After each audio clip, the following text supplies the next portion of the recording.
skatīsimies, ko es uzskatu par biežākām kļūdām, un vai tās ir tās pašas, kas jums šķiet, vai jūs man palabosiet. Dabīgs un dabisks, pat ja tas ir formāls nošķīrums. Tāds nošķīrums ir.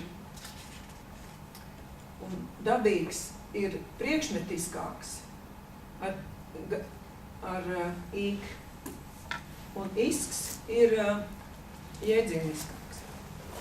Dabīgs zīds, netikumīgs cilvēks, mutīgs cilvēks, runīgs, un mutisks ir mutvārdu forma, netikumisks ir uzskatu, piemēram, un dabisks ir izturēšanās.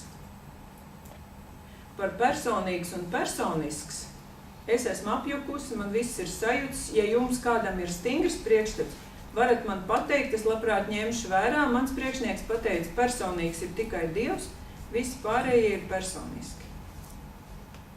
Tas ir stabils viedoklis, bet tas nav tas, kas ir mācību grāmatās. Kā ir mācību grāmatās, es nezinu.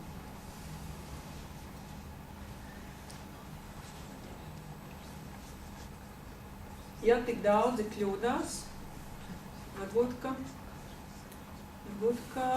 nav jāšķirt, bet kamēr tāds likums ir, es neiešu, es neteikšu jums.